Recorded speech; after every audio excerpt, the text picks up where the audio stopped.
Hello friends, let's today talk about scoliosis. Scoliosis in simple words is sideways tilting of the spine. It has also been called as the curved spine.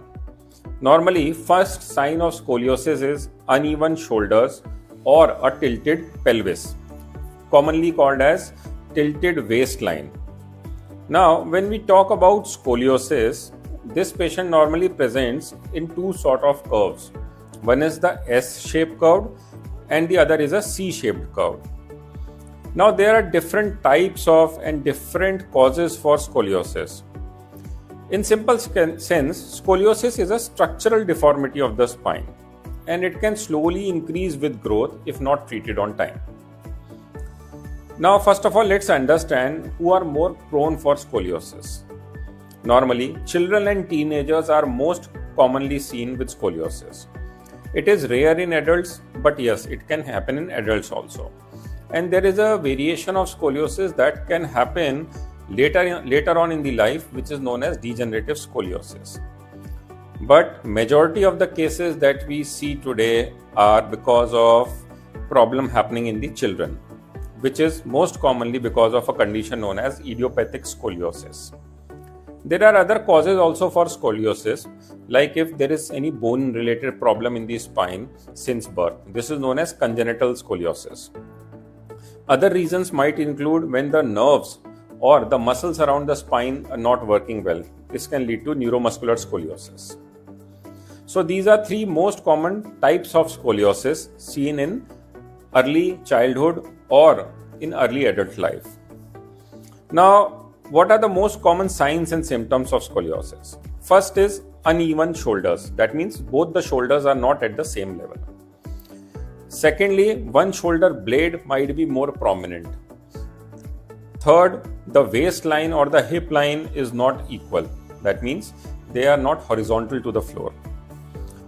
Normally, first notice of scoliosis happens when the person becomes aware of the fact that his clothes are not fitting properly and he is leaning to one side. Normally, there is no pain in case of childhood scoliosis, but in adults, it might be associated with back pain. Normally, there are no nerve-related symptoms also. Now, how do we diagnose scoliosis? First is clinical examination, in which you see that both the shoulders are not at the same level. That means one shoulder is up and the other one is down. And there is a C-shape or S-shaped curve in the spine.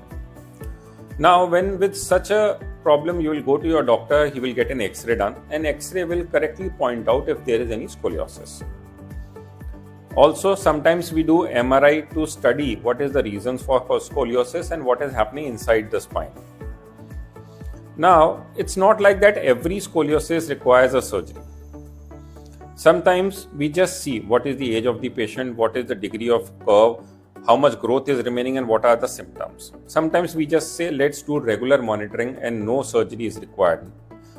Sometimes we go for non-surgical treatment, especially when the child is in the growing age group, the curve is progressing fast, or medically we feel that this particular sort of curve can progress faster. Then we go for regular follow-ups along with scoliosis exercises, sitting posture training, and sometimes we also give brace, especially in case of growing children, to stop the progression of the curve.